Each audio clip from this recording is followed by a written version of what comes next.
जोर से भारत माता की जय। शाबाश। आप बना रहे? बना रहा हूँ, आप भी बना। सर्वप्रथम तो 72वें गणतंत्र दिवस की आप सभी को बहुत बहुत ढेरों सारी शुभकामनाएं मेरी ओर से। आज के इस कार्यक्रम में उपस्थित विद्यालय की प्रधानाचार्य, अध्यापक, अध्यापिकाएं, अभिभावकगण, तो प्यारे बच्चों, जैसा कि हम जानते हैं आज देश 72वां गणतंत्र दिवस मना रहा है। आज ही के दिन 26 जनवरी 1950 को हमारा संविधान लागू हुआ था। हमारा देश गणतंत्र है। गण माने लोग और तंत्र माने सिस्टम। इस सिस्टम को चलाने के लिए कुछ न कुछ नियम, कायदे, कानून होते हैं। उन कायदे कानून को आज ही के दिन 1950 को 26 जनवरी 1950 को संविधान के रूप में लागू किया गया था। उसी संविधान से हम गवर्न होते हैं। उसी संविधान के द्वारा सारी चीज़ें चलती हैं, नियम, कायदे, कानून बनते हैं। अगर हम आज अपने विद्यालय में पढ़ाई कर रहे हैं तो इस विद्यालय की स्थापना भी उस संविधान के अनुसार हुई है। जो भी कार्य दैनिक जीवन में हम करते हैं कहीं ना कहीं वो संविधान से ही गवर्न होते हैं। आज़ादी मिली, बहुत से लोगों ने अपने प्राण न्यौछावर किए, बलिदान दिया। आज का दिन उन लोगों को समर्पित भी है और उनको याद करने का दिन भी है। तो आज हम अपने जितने भी स्वतंत्रता संग्राम सेनानी हैं उनका स्मरण करेंगे, उनको याद करेंगे और उनके आदर्शों पर चलेंगे। हम स्वतंत्र हो गए। स्वतंत्रता का मतलब ये नहीं है कि हम जो मन में आए वो करें। स्वतंत्रता का मतलब बहुत बड़ी जिम्मेदारी है। पहले हम गुलाम थे, आज हम आज़ाद हैं। तो आज़ाद होने के साथ साथ हमारे कंधों पर हमारे समाज, हमारे प्रदेश, हमारे देश को आगे ले जाने की जिम्मेदारी भी अब हमारे कंधों पर आ गई है। तो छात्र जीवन जो है आपका, छात्र जीवन में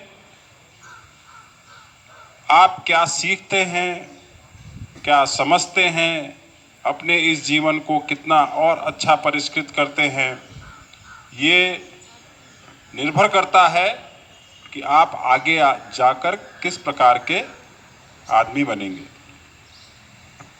छात्र जीवन बहुत महत्वपूर्ण है। संकल्प से सिद्धि, जो इस सामान्य जीवन में भी, छात्र जीवन के अतिरिक्त सामान्य जीवन में भी संकल्प से सिद्धि, जो संकल्प हम करते हैं वही सिद्ध होता है। तो हमें अपने संकल्प बहुत जरूरी है कि हम अपने संकल्प बनाएं। छात्र जीवन में संकल्पों पर चलना बहुत जरूरी है। आजकल बहुत सी बुराइयां हैं समाज में जिनसे बचना है हमें।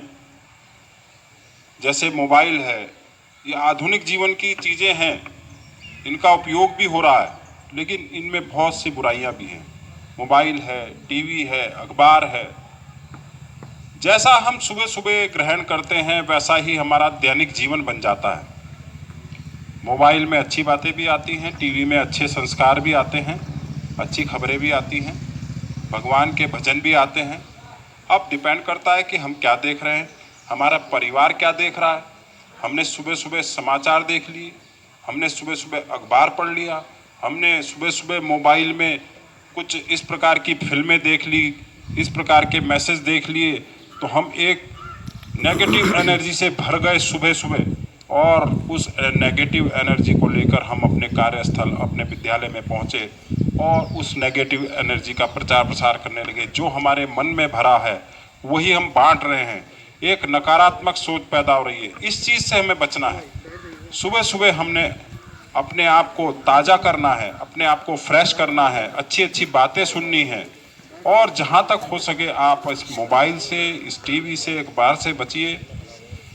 और अगर पढ़ना, देखना, लिखना भी है तो अच्छी अच्छी खबरें देखिए, ताकि एक सकारात्मक सोच के साथ आप अपने दिन की शुरुआत करें। और सकारात्मक सोच के साथ अपने दिन की शुरुआत करेंगे तो निश्चित रूप से आपका दिन अच्छा बीतेगा।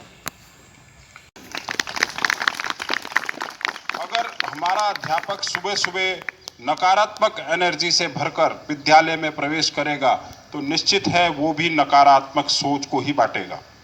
इसलिए हम सकारात्मक बने, बुरी चीज़ों को त्यागें, अच्छी चीज़ों को ग्रहण करें और अपने भविष्य को उज्जवल बनाएं। अब हमारा एक बहुत सी चीज़ें हैं जिस पे विचार मंथन किया जाना चाहिए और ये विभिन्न स्तर पे जो कार्यक्रम होते हैं ये बहुत अच्छा माध्यम है, बहुत अच्छा मंच है जहां पर हम बैठ के इस प्रकार के विचार विमर्श कर सकते हैं। अब बच्चों को लेकर बहुत से, अब जैसे महक जोशी थी या दूसरी बालिका थी, मैं उनको भी शुभकामनाएं देना चाहता हूं, उनका भविष्य उज्जवल हो और उनको मार्गदर्शन विद्यालय से भी मिले और घर से भी मिले, घर की भी पूरी जिम्मेदारी है। मेरा ये कहना है कि दो बच्चों को आप कंपेयर नहीं कर सकते। हर व्यक्ति का अपना अपना अपनी अपनी क्षमताएं हैं, तो हम कंपेयर ना करें, लेकिन हम पूरा प्रयास करें कि हम जो अपना बेस्ट उनको दे सकते हैं वो दें। बहुत से बच्चे स्लो होते हैं, अध्यापकों का उन स्लो बच्चों के प्रति बहुत ही नेगेटिव एटीट्यूड रहता है। हमने देखा है, हमने समझा है, हम भी इस समाज के प्राणी हैं, हम भी अच्छे बुरे को समझते हैं, दिन रात उठते बैठते हैं, लोगों के बीच में विद्यालयों में जाते हैं, हमने भी विद्यार्थी जीवन को देखा है। ज़्यादातर हम अपना ध्यान अच्छे बच्चों की ओर लगाते हैं।